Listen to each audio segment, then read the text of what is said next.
For this project, you will need a styrofoam tray, a pair of scissors, some baby wipes, colored markers, heavy-duty white paper, and any scrap paper like envelopes or junk mail. The first thing I'm going to do is cut off the raised edge of the styrofoam tray. I got this tray from some vegetables, and I'm cutting off the edge so that I'll have a nice flat surface to work from. I usually cut about halfway down, and then I have to turn it to cut the other half.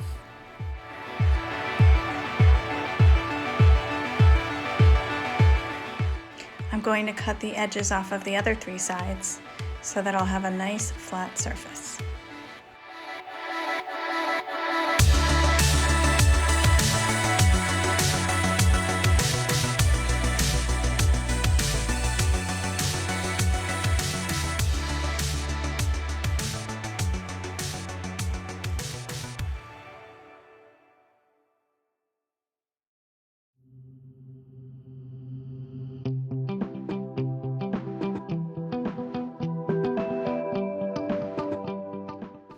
The next thing I'm going to do is use my markers to color my styrofoam tray or my plate. You can do any kind of design that you would like. You can color in the whole surface. You can add multiple colors. Just keep in mind that the colors will blend onto each other if they're still wet. I'm going to fill my plate with a lot of different colors and just an abstract design to show you how it will look.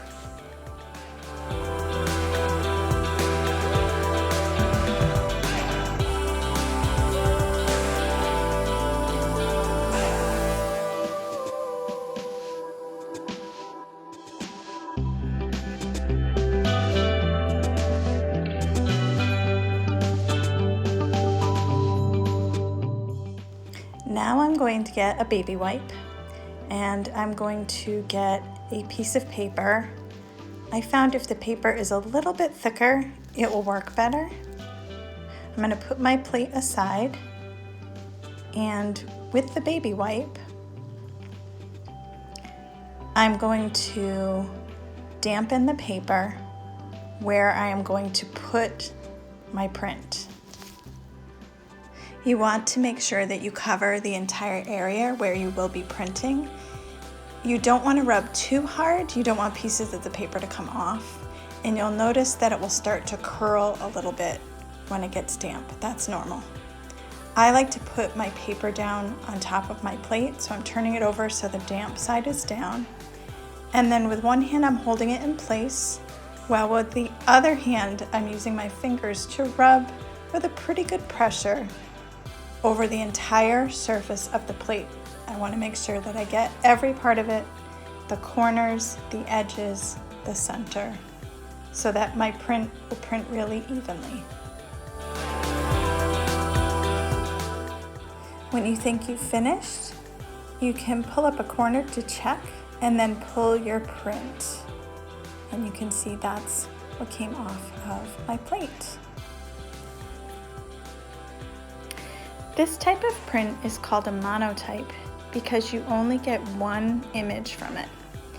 Sometimes you'll see a little bit of the remaining color left, and if you printed that again without adding any more color, it would be called a ghost print. But I am choosing to add another design onto my plate using the markers, which I will then print again. So I will have a second monotype that will be completely unique from the first one.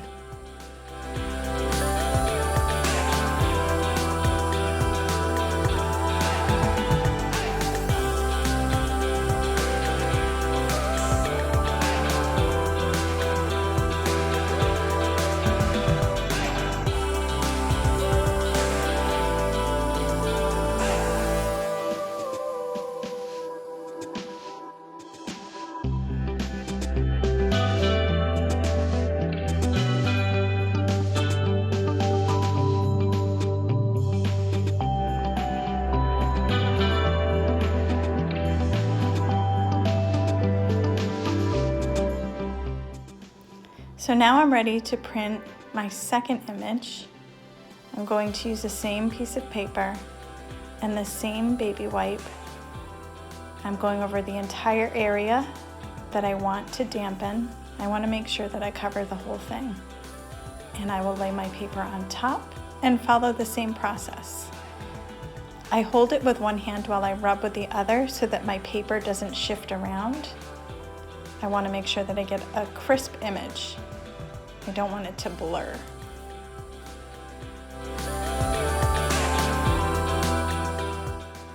I lift up my corner and see there's a spot that I missed, so I may not have dampened that spot enough, but there's my second print. Now I'm going to try printing on some recycled paper, and I want to show you how you can draw just shapes. You don't have to fill the entire plate. You can do lines. One thing I started to find was that my markers were starting to get a little bit dirty.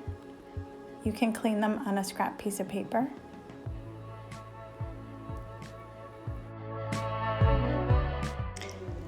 I'm going to use a baby wipe on this paper, but because it's thinner, I'm not going to rub as hard. You can see where the dampness is. This paper wrinkles up a little bit, so I'm going to be a little bit more gentle when I rub the piece. And when I pull it, you can see that it covers some of the image there. Again, I have a ghost image on my plate, so I'm going to add some more to that and print again.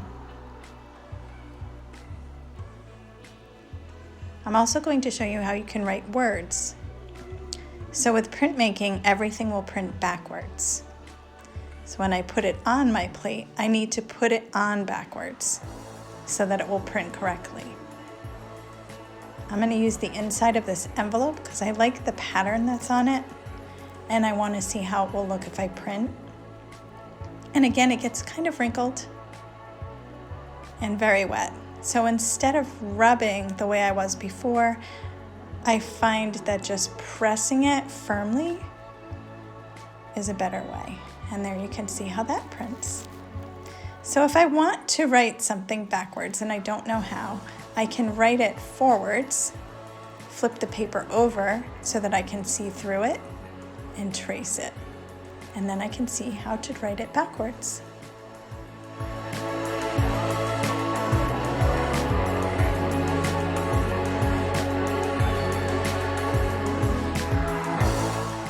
And here are my prints. I can draw into them with other materials, or I can leave them as they are.